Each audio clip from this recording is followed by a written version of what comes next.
Huge Broncos win, and we're going to get into everything here in just a second. But before we do, shout out to Strava Craft Coffee. It's National Coffee Week, and to celebrate that, Strava is offering a 30% coupon to all DNVR listeners. If you haven't tried this CBD-infused coffee, you got to try it. Not only will it give you that early morning jolt that you're looking for, but it might help you with some aches and pains. It might lower those coffee jitters that you hate. There's tons of reasons to check out Strava Craft Coffee. And when you do this week, you can use that code DNVR30 and get 30% off. Yeah, that's 30% off when you use that code DNVR30. It's an awesome deal, and we've got an awesome show planned for you. So let's play that funky music.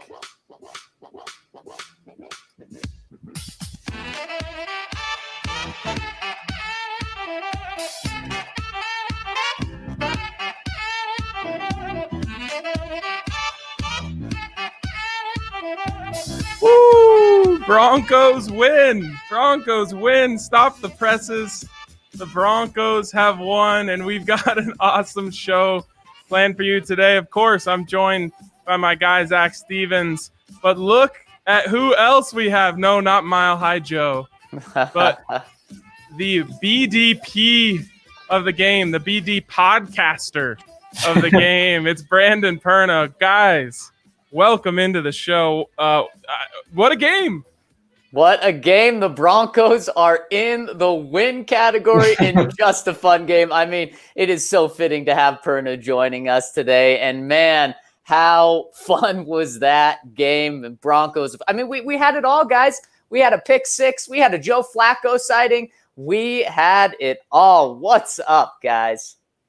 Yeah, I will take personal credit for summoning Joe Flacco to the field in the most respectful way possible, as Sam Darnold did not suffer a horrible injury. He came back into the game, but we still got to see Joe Flacco go perfect 2 for 2, 16 yards, Joey Flacco. And then the Broncos get a win against the Jets, who we can confirm are the worst team in the league. I don't think there's anybody who would argue with that, but it feels like the Broncos won a wild card game. That's how starved we were to see something. And they put up 37 points. Brett Rypien scored the Jets 6 points. And so when I had Ryan on the podcast and I said the Broncos were going to score 28, I underestimated them. Fourth time in the post-Peyton Manning era that the Broncos have scored 37 points or more. The sad part is I feel like you can probably name all those games if you think hard enough. You've got Drew Lock last year. You've got the Thursday night game against the Cardinals. You've got the blowout of the Cowboys with the Aqib Talib pick six late in the game. And now you have, excuse my language, Big Dick Brett going out there and leading the Broncos to a 37-point performance on Thursday Night Football. The Broncos should just play on Thursday night every week, and they might score this many points more. Two things that are just absolutely incredible about that. You had 3 interceptions from your quarterback, and we're still able to do that. And on top of that, speaking of the quarterback, BDP, some people here call him Pretty Rypien. Guys, who knows if he's the starter next week, as Vic Fangio just said. Not announcing him as a starter after coming off a win. I know he's the starter. If they don't start him, I boycott. I don't want to start thinking about this type of stuff because I'm just trying to live in the moment. Just enjoy this win for 24 hours. This was already, an exhilarating game somehow, some way. But late in the game, I realized earlier this week, my buddy texted me. He said, I've hit 3 legs of a 4-leg parlay. I have $1,000 if I win it, or I can take a $400 buyout now. All I need to hit is Broncos minus 2.5. What should I do? And I said, my guy, you cannot have $1,000 riding on this Broncos game. You need to take the $400 and run and get the hell out of there. And that was the last I heard from him. Well, after the game kicks off, he texts me and says, I didn't take the buyout. So now I've got this extra emotional tie to this game because I want my guy to win. And late in the game, The Broncos are up by 2. All they need to do is run out the clock. And I swear to you, 7 seconds before the play, I text him, you just need a broken tackle touchdown on a run. And Melvin Gordon goes and gets the long touchdown to cover the spread. And when I was going crazy in the DNVR bar. I'd also told everyone around me, so everyone else was tied in to it. So just let's try to dive into this a little more. Of course, first, we have to tell you about our presenting sponsor, MSU Denver. Head over to msudenver.edu/online today to check out all they have to offer. We're talking 750 classes, anything you're interested in. MSU Denver has something for you. We've got people here at DNVR who have been trying out MSU Denver, and they love it. So check out msudenver.edu/online today to see all they have to offer. All right, fellas, where do you start with this one? Like, I look up at the scoreboard. I see the Broncos have 37 points. I see that they didn't have any really like fluky touchdowns. And I want to give Brett Rypien so much credit. And I think he does deserve it. But like, he also almost lost them the game. How did he? I don't know.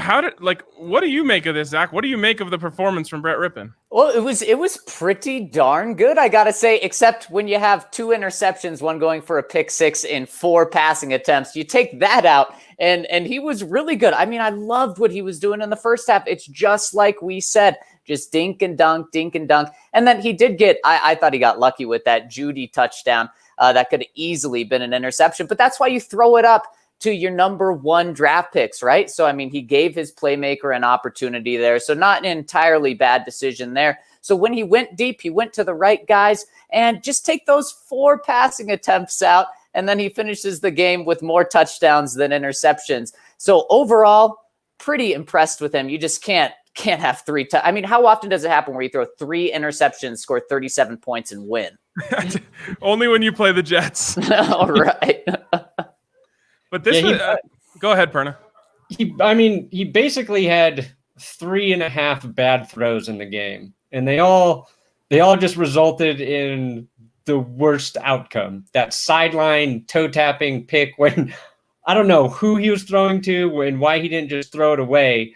And then of course the late 2. But other than that, for a guy making his first NFL start, like, you're just nitpicking if you're trying to find bad things. And compared to what we've seen the last few weeks, it was like getting an injection of good QB steroids right into our veins. Yeah, I said it I said it throughout the week. I think I said it on your show, Perna. I said it on Bets today. I said, look, Brett Rypien, not a great arm, but I truly believe that he leads the team in what I was calling DPP, dimes per practice. He at least once a practice makes a throw that you say like, oh my God, that couldn't have been more perfect. And he did that in this game. I mean, the second touchdown to Tim Patrick is a literal perfect throw. Yes, it got tipped, but it was put in a position where you could only get just enough tip on it not to break up the pass. Then he throws the one down to Tim Patrick later down the sidelines that ends up being huge on what ended up being the game-winning drive. I was so impressed with what he did, especially with the Jets, no thanks to Greg Williams, out there just trying to decapitate him at every opportunity they could. 6 personal fouls on the Jets. I mean, forget how crappy they are. They're poorly coached. They're undisciplined.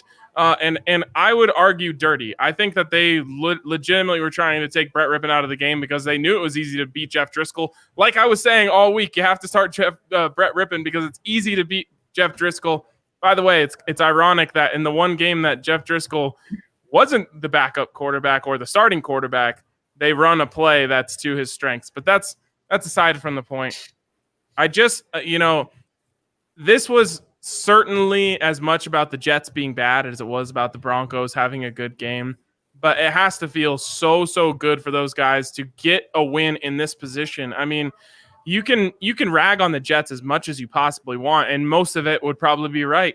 But the Broncos are in such a bad position as a football team right now, without 5 of their 6 Pro Bowlers, without their starting quarterback, without their best offensive player, without their best defensive player, without their highest paid offensive player. I mean, it's just there's so much going against them right now. I truly believe that this win can be powerful for them moving forward to just build up some confidence. I mean, look at Bradley Chubb.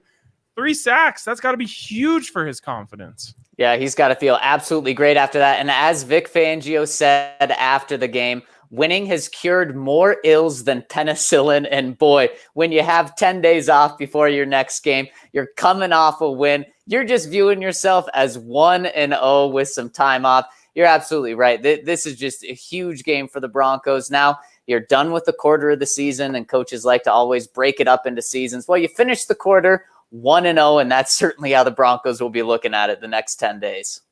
Do not take that medical advice seriously, though, from Vic Fangio. Penicillin has definitely cured more than winning. You know what? For me, though, winning actually may cure more. You will not sit here and spread more bad medical information to the public. But here's the thing. I'm allergic to penicillin. Oh! The Broncos were allergic to winning until tonight. Fair enough. There's a time for change. Real quick. Go ahead. Every single one of Brett Rypien's most impressive throws all went to Tim Patrick. That was one of my observations. Every time he threw like the perfect pass, it was to Tim Patrick. Also, Patrick played well too. And Rypien maybe throws that one to Hamilton just a little long. Hamilton looked like he got a little tangled up in his own route, but that would have been, if he connects there, that would have been just another huge play. We'd be talking about basically saving the game at that point too. All right, well, there's an old phrase, this ball ain't going to dunk itself. So let me go through a couple things here. One, we said, especially me, but I think Zach was in agreement with me from the offseason. The Broncos didn't need to bring in any backup quarterback. They just needed to roll with Brett Rypien. Everyone I talked to that knew anything about Brett Rypien said he's completely prepared to be the backup quarterback. So the Broncos wasted $2.5 million on Jeff Driscoll by just not trusting Brett Rypien, which I don't know why they didn't. But here's the other one, and everyone, this is like the Globetrotters. We're just going to be throwing this thing off the backboard and just dunking it one after another. You know whose name was not called in a negative way tonight, Zach? Who? DeMar Dotson. DeMar freaking Dotson. How simple could this be? I'm going to try not to lose my mind here because the Broncos won and they deserve credit and everyone should be happy. But I'm losing my mind because DeMar Dotson was so very clearly a better option than Elijah Wilkinson. And I'll also say this. During the week, I said, of course, DeMar Dotson's going to look great because the Jets' pass rush is trash. But forget that.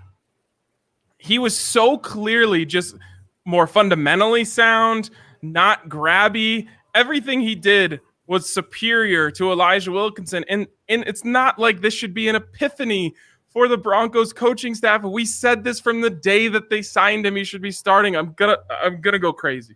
I got one more for you too. Devontae Bosby. Oh my God! Thank you. Let's just windmill that. Like 3 great pass breakups, could have had an interception, but when they let him go and then put him on the practice squad, that decision didn't make sense to me. And then once AJ Boye goes down and they're just like, nah, we're going to roll with the rookies. When you had a sample size from Bosby last year, like that puzzled me. And I always like when it makes me look correct too. So Bosby playing really well is going to boost my ego, at least for a week here. Well, and the thing with Bosby is Vic said, I knew once we were putting more pressure on Darnold and had to bring more guys that I didn't want to put all that pressure on a rookie in the second half. Why are you putting the pressure on the rookie, that much pressure against the Steelers last week against Tom Brady? It does not make sense. We've seen this guy just ball this past year and a half since he's been on the team. And same with DeMar Dotson. It's just head scratching. And it's also just head scratching again that the Broncos got to their 3rd string quarterback before they got to their best right tackle on the roster. But hey, they finally did it. And Elijah Wilkinson is on IR, so he will not be able to come back for a couple of weeks. And if DeMar Dotson continues to play this well, or even worse than he did today, he should still be the right tackle. Yeah, it's just, I mean, Zach, it's kind of concerning how many times over the last 2 years we've been right about what players the Broncos should be playing. and the coaching staff has been wrong. I mean, we're talking Drew Lock. We're talking Alexander Johnson. We're talking Devontae Bosby last year. We're talking Devontae Bosby this year. We're talking DeMar Dotson. We're like, the list goes on and on and on and on, and it's a little bit concerning to me. But okay, let's just try to wash that away. The player of the game tonight and our DraftKings king of the game has to go to Bradley Chubb. And what a great game from him. This is 2.5 sacks. I'm not buying it. That was 3 sacks. 3-sack game for Devontae Bosby for Bradley Chubb. And man, it has to feel really good for him because he's been frustrated throughout this season. He's not been 100% like most of the Broncos roster. And for him to break through in this game, even though, it is a weak opponent, just has to feel so good for him. Yeah, it was a huge, and on top of that, the biggest thing in that stat line, which wasn't even mentioned, was the game sealing sack. That was huge. That won the Broncos game. Who knows if he doesn't get that, how this game ends up. It's certainly not a 2-possession win by the Broncos. So absolutely huge. And this is a game that can just get him going. And now he has 10 days to feel better. Now, Vic said he's still not back to where he was. But man, 10 days after this, coming off a good game, he may be getting close to 100%. I thought Chubb played very well, obviously. I think are they giving him a half sack for the Sam Darnold self sack? Probably. Maybe, but that's a full ass sack. Maybe, but let's also remember he was playing against an injured Mekhi Becton coming in for the other guy who got injured, and then the Jets had even more injuries on the offensive line. But it might be just the thing to get like the confidence in terms of how you feel physically back on that knee. And I think so much of returning from an injury like that is just learning to trust it again. So maybe this propels him, but if you can get that kind of production out of Chubb again, moving forward, the Broncos need that. And at times in this game too, when the Jets kind of made their comeback, the pass rush looked like it disappeared, but I do want to say Fangio and Ed Donatel brought more blitzes in this game, so that was nice to see.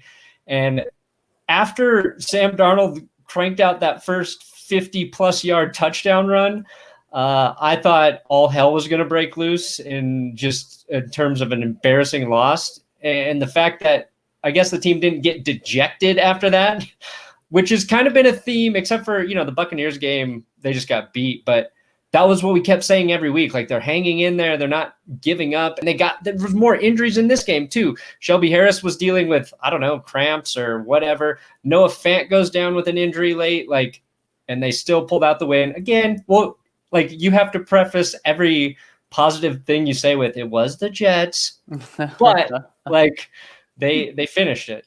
Yeah, here's the thing. The Broncos aren't the worst team in the league. That's what we know after this game. So we can definitely say that. But they need to play the Giants to see if they are at least third over at minimum third worst. Can we play that game in Denver though? Get off that awful turf. Get off MetLife and play some respectable coaches too. And I'm not I don't want to keep harping on bad things, but I just don't think KJ Hamler should have been out. I just felt like I said early in the week, you should be careful with anyone who is dealing with any sort of injury on this turf. Bradley Chubb went down for a second. I thought the worst. Noah Fant goes down with an ankle injury, and then the worst one, KJ Hamler with the hamstring. We knew that was going to be an issue, and I know you can't coach scared, and that's what a coach would tell you if you asked them why you were playing these guys tonight. But man, the way that things have been going, you saw 2 hamstrings go tonight. You saw all sorts of stuff out there. So thank God they don't have to play on that again. The one for the Jets that looked bad. Scary. Yeah, really bad. It looked, but guys, why would you even play KJ Hamler if you're actually not going to play him? I don't even know where he got hurt because I did not see him do anything before he got hurt. I think they threw to him once. And it was high, and they got flagged for pass interference. So, Yeah, I mean, just a huge thank you from the Broncos to the Jets with just how terrible they were with all those penalties. The Jets had more penalty yards than the Broncos had rushing yards. The Jets had 118 penalty yards. Wow. If you, a bunch of people in the bar were asking me, do you think they set the record for personal fouls in a game? 6. I mean, it has to be, if not the most, it's definitely in the top 5, I would guess. It's got to be. And some of those were so clutch for the Broncos. I mean, just coming at the worst times for the Jets, really all game. Yeah. Okay, so let's look forward a little bit here. I want to ask you guys, the thing that has plagued the Vic Fangio era is teams only needing a field goal late to beat the Broncos. Today, the defense finally bowed their backs and got that stop. Again, it's the Jets. But is this something from a confidence standpoint, from a mental standpoint, that the next time they get in this situation, they're not going to be thinking, oh, God, we've blown this so many times. They're going to be thinking, hey, last time we were in this situation, we got the job done. Yeah, and because I think, as Brandon Perna would say, winning cures more ills than penicillin. So I think that's something that they'll definitely carry. You can't win without penicillin. Yes. As long as you've got your quarterback throwing blocks downfield for Melvin Gordon to seal the game, then that 2-point curse the Broncos have had, I think, is gone. Also, that play was a broken play from the beginning, and Gordon runs into a wall and just bounces outside. My buddy, who's like a giant Chargers fan, he's the only one I know, but he texted me. He's like, that's the Melvin Gordon I used to love. So, like, you just need guys who are there to make plays in those critical moments. And it feels like we've seen it from half of the team. Either the defense makes a play late or the offense makes a play late. And this time the defense did, and then the offense did to seal the game. So it just, I don't know. It felt very rewarding. It just felt complete for that to happen. Yeah, it really did. And really quick, speaking on those Melvin Gordon runs, that touchdown run he had too was very Devontae Booker-esque, just slamming into Nick Vanette's back before falling forward. But those are the things that worked in the Broncos' favor tonight that typically don't work in their favor. You know, typically he would run into Nick Vanette's back and then, fall backwards and not get the touchdown. Then it was 3rd and goal from the 1, and then the Broncos don't get in, and then they're settling for a field goal, or they're running a little shovel pass to Jake Butt that doesn't get in, and then they're coming away with no points. But tonight, Melvin Gordon fell forward, and then the review turned out to be a touchdown. Tonight, Melvin Gordon runs into the back of his offensive lineman and then is able to get away for the game-sealing touchdown. And honestly, guys, when Bradley Chubb got that sack and the Broncos got the ball back, even in Jets territory, only up 2, I thought the Jets were still going to get another chance. So I didn't think that was like the Broncos defense coming up with their last final stand and getting the win. I thought that the Broncos defense was going to be on their heels again, but the offense stepped up. So it's exactly what you're saying, Brandon, is just everything came around it, and they played as a complete team in this game. Are you flexing on us right now, Perna? Damn, son. Is that just from lifting your child? Holding those babies give you some guns. Damn, man, I gotta have a kid. Okay, so the Broncos are 1-3. That's like the best compliment I've ever received. So. That's a good note for me to just get the hell out of here. Jeez. I didn't know it was the Tanner Gun Show this weekend. The Broncos are 1-3 now. They travel to Foxborough, another trip to the east, to play the New England Patriots, led by Cam Newton, this weekend. Unfortunately, as we've mentioned before, not a father-son reunion, as Von Miller won't be there. But is there – okay, first of all, let's start here. Any thought in your mind, Zach, that Drew Lock could return for this game? Sure, absolutely. There's a thought in the mind, but then at the same point, I still don't want to rush him after this game because, as Perna has mentioned, after this win, you still have to remind yourself it was the Jets. And is it worth it to potentially get Drew Lock if he's back at 80%, to have him take a hit and be back at 50%, and then the rest of the season, you're never really going to see him at 100%? That's still the goal for this season, is seeing what Drew Lock is if he's your guy moving forward. And I'd hate to ruin that just trying to go 2-3. But the way the Broncos could see it is the Patriots could easily be 2-2 after they play the Chiefs, I believe, in Arrowhead this weekend. And the Broncos could say this is a beatable team. Yeah, I mean, for me, it pretty much whether the Broncos have a chance to win the game comes down to whether or not they're going to have Drew Lock, or, and I'm not going to like put this on anyone, but I'll just say this without saying it. The way that they've been using Cam Newton is irresponsible, and who knows what's going to happen when they get into a huge game with the Chiefs this weekend, because I think they have an opportunity to stick with the Chiefs, which means I feel like they're going to be a little more willy-nilly with Cam Newton. So I'm not going to say what I'm saying, but you understand where I'm going with this. I think one of those two things has to happen for the Broncos to have a chance. But hey, this is the NFL, man. Anything can happen on any given Sunday. And we now have 10 days to talk about the possibility that the Broncos could potentially be 2-3 heading into a game with the Dolphins. And if that's the case, and you very well could get Drew Lock back by that Dolphins game, the narrative around this team will do as fast as a 180 as you've seen in the NFL. Bold take. They're going to lose to the Patriots. I never said they're going to win. That Patriots-Chiefs game will be very interesting to watch. I think you're going to learn a lot about the Patriots in that game. I feel like we already know who the Chiefs are. But, yeah, I think where we started this podcast, I'm just going to enjoy this win and not even try to think about their next opponent until, Tuesday. I think, Tuesday I'll start to think about what the hell that means. Yeah, and you do just have to really, really enjoy this one for where the Broncos were and where they were with 3 minutes left in the game. I mean, it really felt like the Broncos are going to go to 0-4, and we're sitting here with not many. The only laughs would be at, how the Broncos are the worst team in the NFL. And we're about 25 minutes away from that right now. Now the Broncos on a 1-game win streak, and they're not the worst team in the NFL. Not the worst. Broncos will be undefeated from now until next Sunday. From right now till next Sunday, they will not lose. And that's what you have to revel in. It's like winning before a bye week always feels a little bit better. And this is as close to that as you can get.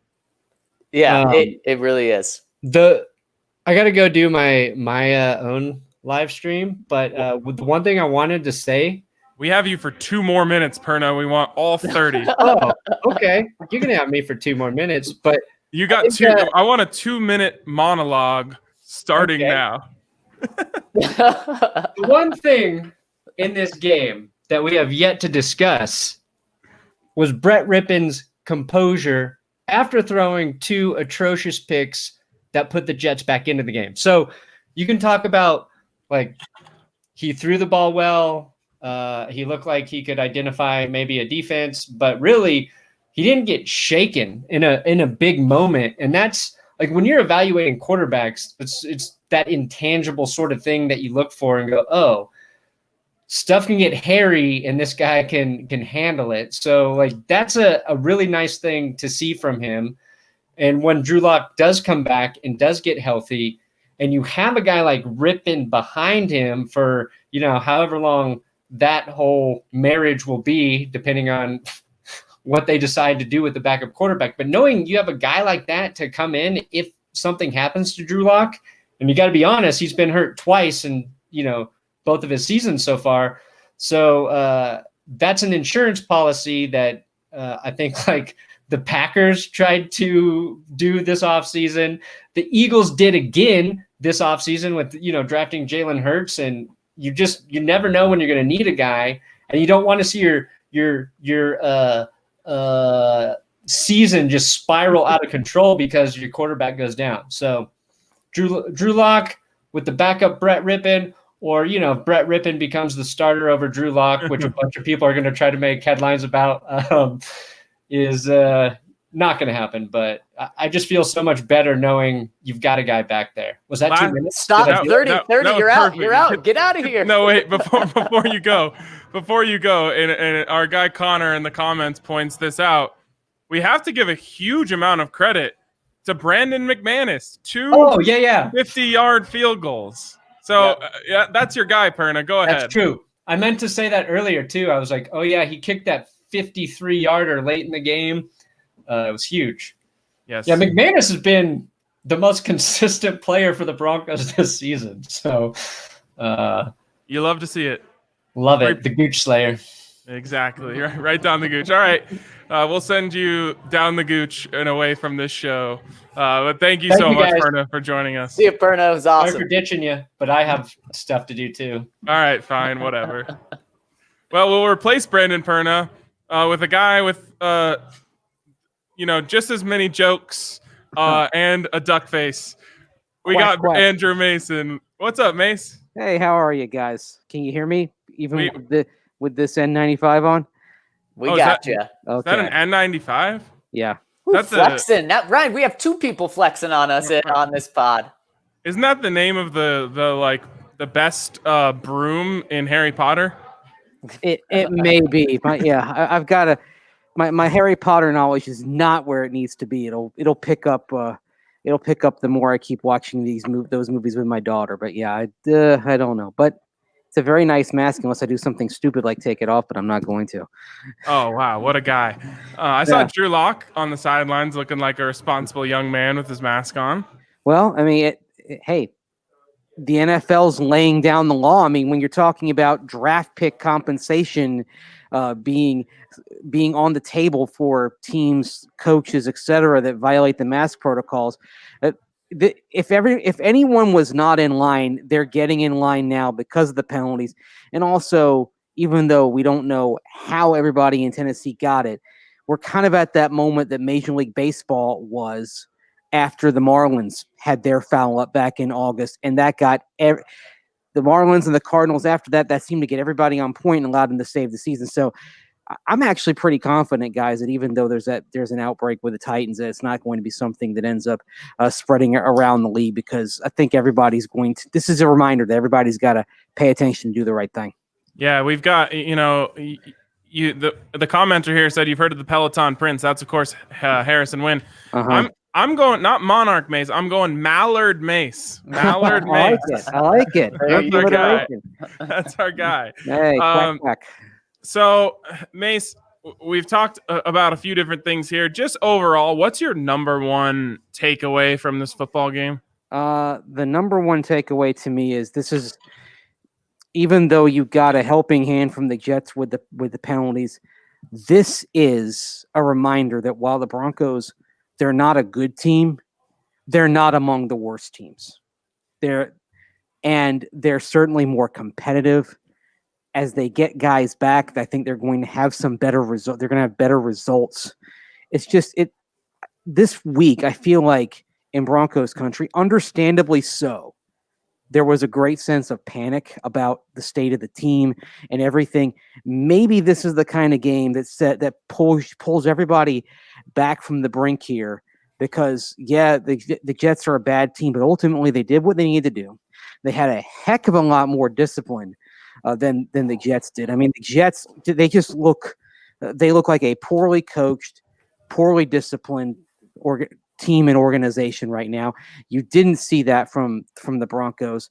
And the other thing tonight is, in terms of hope for the future, seeing Jerry Jeudy get that touchdown, seeing Tim Patrick look like he can be a viable secondary target with the night that he had. Noah Fant had some spurts, getting the blitz going on the defense, overcoming complete breakdowns on that touchdown run that Sam Darnold had.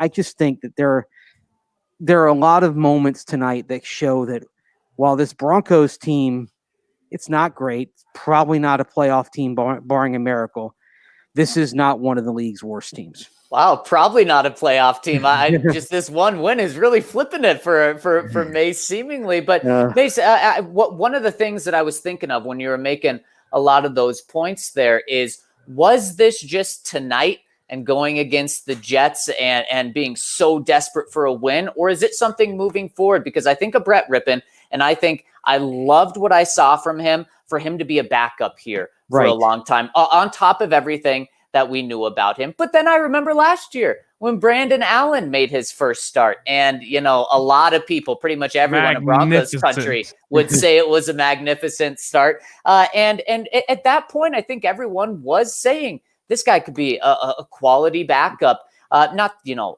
the guy you want starting forever, but he could be a quality backup. And then so I just take a step back and say, is that the case with Brett Rypien, or does it feel different? And then another point that's similar to that is with the defense blitzing. I loved it. I loved seeing the pressure. I love seeing the pressure from both sides. I thought it was smart that the Jets were bringing pressure all the time, and I thought it was really smart that the Broncos were bringing pressure the whole time. But then I take a step back and I say, was that just this week? Or is Vic going to do this more often? Because if it's me personally, I'm doing this all the time. I loved it. So what do you guys think? Are those two temporary things? Are they things that we'll continue to see in the future? Is it 1-1? Brett Rypien is temporary unless you find out that he can be a backup for the future. I mean, that's, to me, that's not where the long-term implications of this game rest. I mean, it's a cool story that Brett Rypien came out, did some good things, had some throws he wants to have back. I think the blitzing is more interesting because it's a reminder that without Von Miller, and you didn't have Jerry Attack-Shoot tonight, you're not going to have Jarrell Casey. You're going to have to do some creative things to generate pressure. You're going to have to take some risks, and that means guys on the back end are going to have to be able to hold up. So I think you've found something here. Maybe you're not going to use it as much in the future. I mean, they were blitz heavy. They were blitz heavy tonight. I think Next Gen Stats had a stat about that said this is the most the Broncos have blitzed since Vic Fangio became their head coach. So you're not going to see as much of that in the future, but you're going to see elements of it. They use Jeudy effectively in pass rush, which is something that we've talked about, that he's not who you want in coverage, but he can help you in the box against the run, and he can help you if you bring him on the blitz. So those are the kind of things that you're encouraged by, kind of the tactical things, and seeing in the case of Jewell and Alexander Johnson, finding better ways to use them than perhaps the Broncos have in the first 3 games before today. Absolutely. I think that, I don't know. I think there's a lot you can build on from this game. I thought they noticed it early in the season with what I'm calling downhill Jeudy. Downhill Jeudy is legit. You have him moving forward, you've got yourself a good football player. You ask him to go backwards, you're going to be in trouble. Now, I will say this. 2 different times tonight, great coverage off of backs out of the backfield by Josey Jewell. So he gets a hand from me because, you know, he's obviously worked on that and gotten better. And he's a guy who takes coaching. So it's not surprising that he's going to get better at that. But downhill Jeudy is a legitimate weapon for your defense, and he can make plays for you. So I think they learned that is something they have to rely on. I think they obviously learned that DeMar Dotson is a tenfold upgrade over Elijah Wilkinson, which what a shocker. This same thing happened last year when it took them 4 weeks to figure out how to get the best 22 players on the field. That can't happen in the future for Vic Fangio. And I think they learned a few things out here tonight. So I wish they had a weaker team next week where, you know, I can paint the picture of going to 2-3 a lot more clearly. And then if you can paint that picture, you can easily paint the picture of going to 3-3 the week after that. But, you know, the goal all along was to stay afloat while Drew Lock is out. And it's not a great place to be. But if you can somehow get to 2-4, if that's what it's going to be before Drew Lock gets back, if he gets back the week after that, or heck, if he gets back in the Miami game, you're at least not completely dead in the water. It's going to take a big effort, but you're not completely dead in the water. I love the positivity, but Ryan, what you can't then do is just stop at 2-4. You got to go one more week to the bye, and whether Drew's back, whether it's Blake Bortles, whether it's Jeff Driscoll / Brett Rypien, whether it's Brett Rypien / Jeff Driscoll, whatever it is, you got to play the Kansas City Chiefs. Yep. And then it's 2-5. And so what this means is it is crucial. You dug yourself a massive hole going 0-3, and injuries have built up over that time. But you were, a fairly healthy team considering what an NFL is like in week 1, and you lost that game to the Titans. So you built yourself a big hole. But what it means is you have to beat the Patriots. If we're talking playoffs this year, you got to beat the Patriots, and then you have to beat the Dolphins at home. Then you're right there at 3-3. Then you're going to drop the game against the Chiefs. But then you're 3-4 heading into a bye, and you look back and you're 3-1 in your final 4 games before the bye. So you can't go to 2-4. You just can't, because then if you're at 2-5, a miracle's got to happen. Yeah, I think you're exactly right, Zach. I mean, really what we're talking about, these scenarios involve the Broncos pulling off some upsets in the second half of the season that it's hard to conceive them getting. Basically, all this it's shrinking their margin for error down to the tiniest amount. And while you're going to get AJ Boye, and you're going to get Drew Lock back, and Noah Fant's injury doesn't sound like it's serious, so that's appears to be a bullet dodge for the Broncos. You're still asking them to do it without Jarrell Casey, and you're still asking them to do it without Von Miller and Cortland Sutton, and that still may be too much to ask. But now at least you can kind of squint and see the possibilities of not going through November and December with every game having no meaning beyond, okay, can Drew Lock take another step forward to proving he's the guy? So that's what you have. You kept hope alive, and sometimes that's the only thing you can do. Well, and a great point coming in from Mr. Brandon's Baker says, didn't Zach and Mace predict 0-3 and making the playoffs? And I know Mace did right before the season. I was there until Von Miller's injury, and then I came back on that right before week 1. I went 0-3 to then going 8-8 and just missing the playoffs. But it is kind of crazy when you take another step back and see, okay, you know what? It's not crazy to do that. Of course, when we both said that, even when I had the Broncos going 8-8, I did not predict Drew Lock being out for some time. And there's this chance Drew Lock's back against New England. I just don't think he's going to be 100%. And if you have Drew, I think you have a chance against New England. If you don't, I think that chance is like super, super slim. And I saw a couple people on Twitter say that there was apparently a scene from the game where after Melvin Gordon's touchdown, Drew fist bumped him and then grabbed his shoulder in pain. Yeah. Not a great sign. But also we have commenter Nick Simons here saying, stay afloat for Lock. Do you really think it would be better with him? Yeah, I do. I do think the Broncos would be better with by far the best quarterback on their roster on the field. Why is this a question? I mean, their record might not be better because I still think they would have lost the Bucks and the Steelers.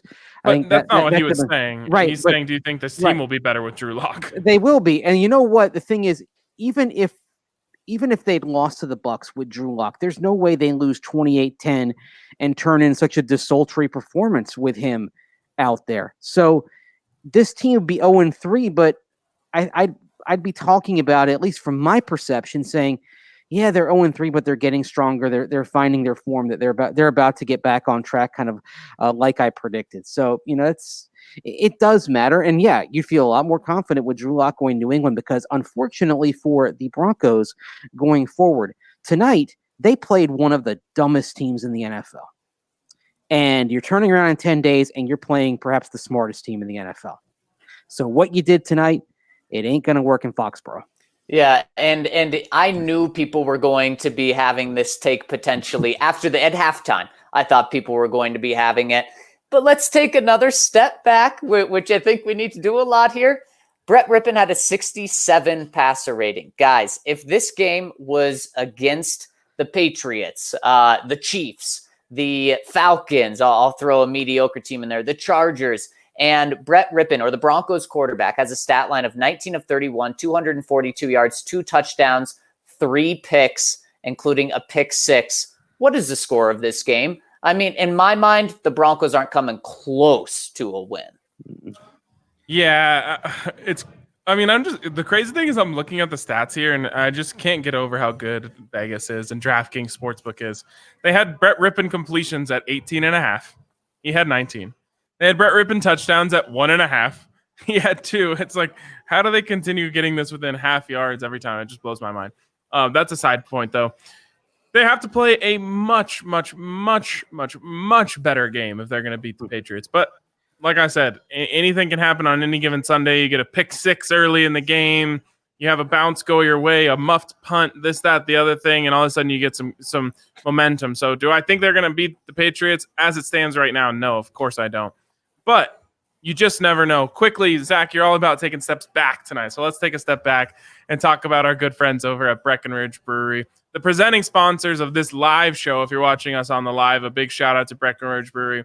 I don't know if you guys followed along, but we invented a drinking game tonight called Thirsty Night Football, and had a little drinking game going, and it was fantastic. Although I had to slow down a little bit because all of our finish your beer if started hitting. The only one that didn't hit was if the Broncos do an onside kick while they're leading. But you had finish your beer if Joe Flacco comes into the game. That hit. Finish your beer if the Broncos win. That hit. And I believe there was one more. Oh, finish your beer if the teams combine for over 50 points. So thankfully for everyone watching, I would be having a hard time putting sentences together. If I played in full, I had to cheat a little bit. But a lot of other people played, and they had their Breck brews going. Shout out to our guy Tanner, who came down to the DNVR bar today. Came all the way in from Kansas City. First thing he did when he got to Denver, came to the DNVR bar, ordered himself 2 RK specials. Had a great time. Got to come check out the studio, and so big shout out to him and everyone who came down for the game and had themselves some Breck brews. That's what you do when you come to the DNVR bar. You drink Breck beers. We've got all sorts of them on tap. So wherever you get your beer, make sure you get yourself some Breck brews. And another big shout out to Chevalier Mortgage. Mike and Virginia Chevalier are not only diehard Broncos fans and proud CSU alums. Go Josh Watson for getting the call up for tonight's game. But they've supported DNVR for a long time as DNVR members. They're a husband-wife team with over 15 years of financial services experience. Visit them at dnvrmortgage.com to enter a chance to win free DNVR shirt or hat of your choice when you do. And most importantly, get set up with a free consultation to discuss your options. That's dnvrmortgage.com. And since your home is likely to be one of your largest assets and your mortgage your largest debt, they believe it is vital to consider your full financial picture when purchasing a home. This includes considering your short-term and long-term planning goals, your investments, and your tax situation. Mike and Virginia will work tirelessly to find the best loan for your situation. So visit them at dnvrmortgage.com to enter to win free DNVR shirt or hat when you do. And most importantly, get set up with the free consultations. That's Chevalier Mortgage. Michael Chevalier, NMLS 1931006, and Virginia Chevalier, NMLS 1910631. All right, Mace, you were in on all the press conferences with the guys after the game. What did we learn from them? Anything interesting? What were some of your favorite quotes? Tell us what we missed. Well, let's start with the little bit of Vic Fangio wisdom that he dropped. Well, first of all, he talked about how what happened at the end of the game, pulling the guys off. Guys were pissed, as he said, after what went down with Brett Rypien absorbing those 2 hits when the Broncos were just trying to run out the clock. So he waved them off. But Uncle Vic's words of wisdom tonight: winning has cured more ills than penicillin. Yeah, we talked about that earlier. Brandon Perna said definitively that is not sound medical advice. Most definitely not. It's like the old Jack Handy line from Saturday Night Live where he said, "Dad always said that laughter was the best medicine. I guess that's why several of us died of tuberculosis." God. Did you guys talk a little about our guy Devontae Bosby? We did. We mentioned Okay. him as one of the guys that somehow we know better than the coaching staff that they should be out there. Exactly. I mean, we see DeMar Dotson and Devontae Bosby.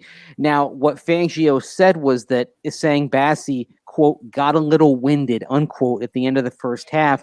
And that led to going with Devontae Bosby. But I mean, you went from having a guy who was giving a huge cushion. I mean, you watch Bosby, and he was giving a 7, 8, 10-yard cushion at the snap, and he was kind of caught in no man's land. And the Jets got a couple of first downs because they found the target underneath and taking advantage of that cushion that Bassie was giving him.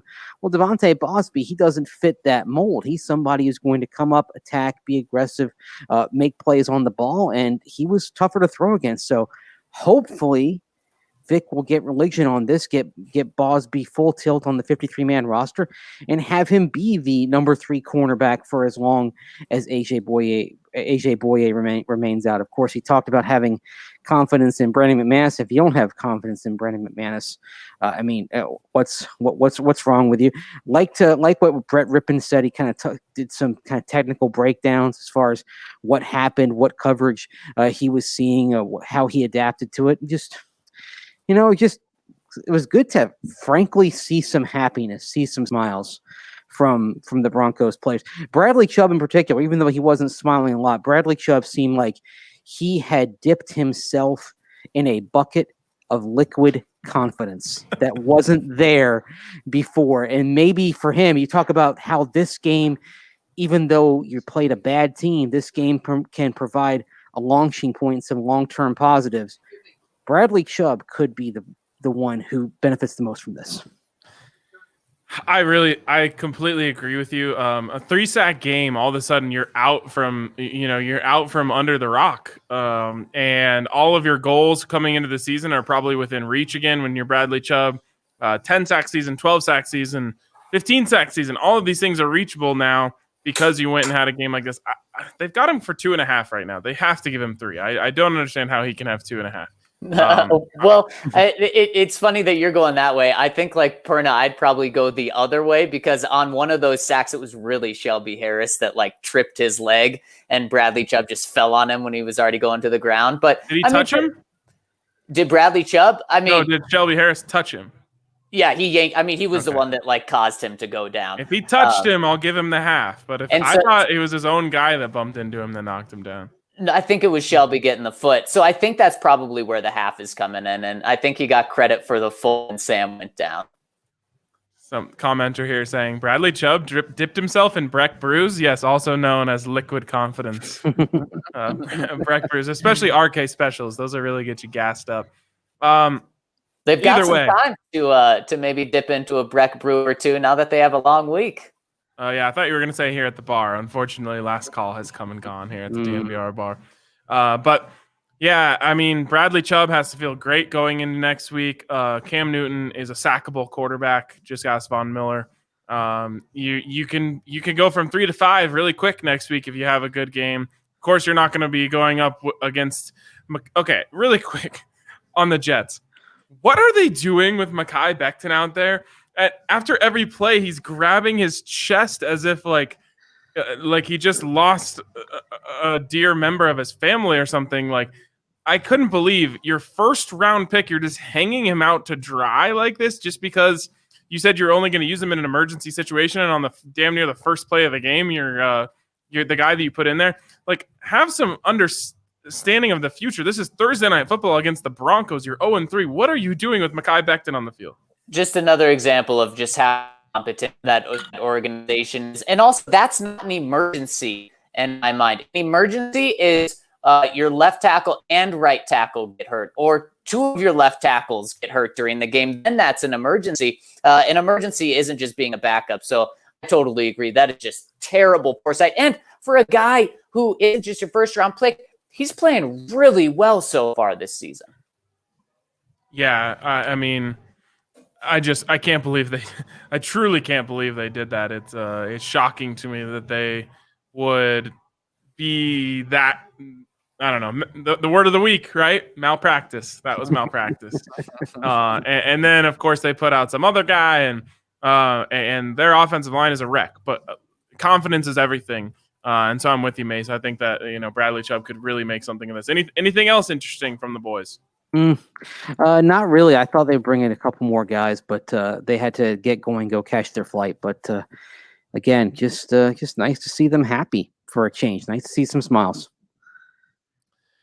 Absolutely. Okay, guys, as we get towards the end, the end here, I don't know, a lot of people coming into this game talking about tanking for Trevor, and honestly, there was a moment there where the Jets had a drive to kick a game-winning field goal where I thought, wow, that's really where the conversation is going to go this week. Zach, is it officially time to tank for Trevor out behind the woodshed and dig it a hole? It is. And for us, we never really talked about that. We said if the Broncos go to 0-4 and lose this game, then at least I thought it was a very good possibility that that we should at least be talking about it. But you know what? They didn't go to 0-4, and you saw what a tank for Trevor team looks like. They don't have to do anything. The Jets just got to keep being the Jets, and they won't have to worry about Sam Darnold anymore and they won't have to worry about Adam Gase because they'll have, maybe Dabo Sweeney and Trevor Lawrence up there in New York next year. Can you really see Dabo working in New York? No. No. For the right price, yeah, absolutely. I don't know. Whatever the Jets can pay him, Clemson can pay him just as much. That's true. Yeah, Clemson has the original booster club, IPTAY, used to stand for I pay 10 a year back when it was formed, and 10 probably is now it's more like I pay 1,000 a year, so it should be IPTAY. And we've got a couple comments here saying like, we'll be back to tank for Trevor after being blown out by the Pats. I mean, no. You might. How are you possibly going to beat out the Jets for being the worst team in the NFL, especially now that you have a head-to-head win over them? I just don't think it's possible. Well, head-to-head doesn't matter in the draft tiebreak. But what I mean is that's basically two, because you have a win and it's a 2-game swing there. Right. Well, and with this, I said it. I know Mace disagreed with me earlier in the week, but I said this was the Jets' best chance to get a win this season was tonight. So now I can realistically see them going 0-16, where this wasn't the Broncos' best chance of getting a win. The Broncos are going to get more wins throughout the season. Now, it may not come until after the bye. It may not come until Drew Lock has been back for a couple of weeks after the bye. I'm not saying the Broncos are going 8-8 or making the playoffs or anything like that. To get more wins. The Jets, they may not get a single one. Yeah, and I looked it up, Zach. You can get plus 1,700 odds on the Jets to go winless right now. So if you're feeling good about that, you can make some money off of it. +7, really? Wow, my buddy led me wrong. He said it was at minus, or was it plus 110? Oh, no, it's definitely not that. At least, hey, maybe he's got a bad bookie. We've got DraftKings Sportsbook over here. They're giving out good prices. People, DNVR bar still having a good time down there. I love to see it. So now, with all of us in agreement that tank for Trevor is gone, I want to ask you guys a question about the future here and what it could mean. But before we do that, quickly, a shout out to Green Mountain Dental Group. Schedule a cleaning, x-ray, and exam with Green Mountain Dental Group, and they will hook you up with a free Sonicare toothbrush. I've got my Sonicare at home. It's 11 p.m. I can't wait to get there and just get the Sonicare on the teeth. And there's just no better feeling than those smooth Sonicare teeth as you're heading to bed. So head over to Green Mountain Dental Group. They'll hook it up. Die-hard Colorado sports fans over there, just the kind of people you want to get hooked up with. And they are the best damn family-owned dentist group in the metro area. So check out Green Mountain Dental Group, schedule that cleaning, x-ray, and exam, and get in on your free Sonicare toothbrush. And if you're dying to get out on the golf course, good news for you. You don't have to wait till tomorrow morning or Saturday morning to do that. Just download WGT Golf. It's the most popular golf game in the world. And You can also play with us when you do it. So go to dnvrgolf.com to download WGT Golf. Just going there, it's free. It lets WGT know that you want to play with us. So go to dnvrgolf.com to download WGT and then get in our clubhouse. We got 3 going right now, and the one that's open is DNVR3. So go to the clubhouse section, search for DNVR3. That's DNVR and the number 3 next to it to join our clubhouse, and that'll get you access to all of the awesome tournaments that we got going on. We had our first major last week where we gave out $300 in cash prizes. So get in on it. Start practicing now. Get in on our tournament this week and play with us. So go to dnvrgolf.com to make sure that you get in on WGT. Okay, so the question I have for you guys is, now that we can, put Tank for Trevor away, which was never really out in the first place, but it was for a lot of people. What is this season about? You've both, Zach, you've said that they're not going to make the playoffs. I think most people think that it's an outside shot, especially if they don't win this week. If they win this week, well, we can start having that conversation again. But unfortunately, it feels like we've entered into no man's land, which is really what you don't want to be. Not bad enough to get a really great pick, not good enough to make the playoffs. And so you have to find other things to aim for within the season. Mace, I'll start with you. What is the goal of this season right now? Let's assume that playoffs are off the table, while they are not. But just for the sake of conversation, if they're not going to make the playoffs, what are you looking for as the season progresses? The goal is to find out if Drew Lock is your long-term quarterback. That's it. It comes back to what, in terms of individual evaluation, was always the highest priority. Now, obviously, you're losing these games now, but if you get him back by the Kansas City game, if you can keep him healthy, you have 10 games to figure that out. And the other thing that comes into play, unfortunately, is that if he doesn't stay healthy, if he sustains a third injury in the course of a 16-month span, touch wood. Yeah, that too is going to be part of the decision that you have to figure out as you head into 2021. And there's a lot of layers to it. If the Broncos, let's say in those 10 starts, the Broncos go 6-4 and Drew Lock plays well, and he stays healthy, then you feel pretty good he's your guy, although you probably want to make sure you've got the backup position backstopped. And that's where, if Brett Rypien starts against New England, it's going to be key for him to see how he follows this up and see if he can correct some of the mistakes. If he struggles, let's say that he struggles and let's say the Broncos, by the time Drew Lock gets in there, let's say that they're 2-4. But then he gets back in for those 10 games and they go 3-7. So you're finishing 5-11.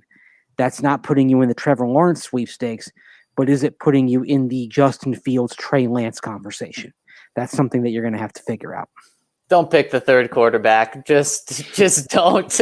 Well, I guess it depends on what. No. What year? Oh, well, was that Josh Allen who was picked third? He was picked third, and Lamar Jackson was picked fifth. Right, but our guy was picked fourth, and that's not looking too good right now. But yeah, that's kind of some weird land, because you want to make sure that you love one of those two quarterbacks if you're not in the Trevor Lawrence. You don't just want to pick a guy to like him, but hey, maybe you do end up loving one of those guys. And to me, it comes down to not getting caught up in the moment. It's about taking a step back and making sure that you really find out what Drew Lock is when he's 100%. And if he's going to only get to 95% this year, well, that's fine. Close enough. Don't rush him out to stay ahead in the playoff race, and don't do that, because that is so short-sighted. Because guys, if we're talking about Drew Lock only getting the final 4 games of the season because he goes out there against New England, gets hurt, and then misses so many more games, that's going to be the worst thing when we're talking about 6-10 Broncos team, and we're saying we didn't see enough from Drew Lock this year. That is the worst thing to happen from this year. So for me, I'm okay with holding him out until after the bye. And then 9 games is still a great sample size to see what he is. And you'll know if he's the guy or if he's not. Zach, one notable quarterback you might have heard of that went third in the stack was Patrick Mahomes. There you go. Pretty good. Yeah, I'm with you guys. The scary thing is, and again, I'll touch wood a million times while I'm saying this, is if you put Drew Lock out there again and you can't protect him again and he gets hurt again, well, now you're in super no man's land where you don't have an evaluation on him. Although your evaluation might be that he gets hurt too easily. And while injuries, I believe, are fluky, it also can be something that's tracked.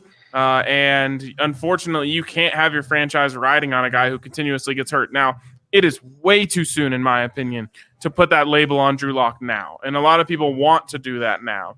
But, if he can play 10 games for you to finish this season, and while wins and losses are important in the end, you don't need to be too caught up in the wins and losses without him having, who should be his starting right tackle, without him having his best wide receiver, et cetera, et cetera. You get the point. What you need to see is just the signs. And as a professional football club, you should be able to identify those signs. Now, the Broncos have been pretty poor at identifying those signs. Look no further than them not seeing it in Brett Rypien and seeing it in Jeff Driscoll to get us to this point. But you should be able in 10 games to make a clear evaluation of Drew Lock. And really, it would end up being 15 games total that you've seen from him if he plays in 10 games to finish the season, or maybe even 11 to get you to 16 games. You should have an evaluation, and that's what this season's about. Now, all of that can change. All of that can change in 10 days when the Broncos go to Foxborough and they have a chance to get themselves to 2-3 against the Patriots. Is it unlikely? Absolutely. It's extremely unlikely. They'll probably be over a touchdown underdogs, maybe even upwards of double-digit underdogs going into that game.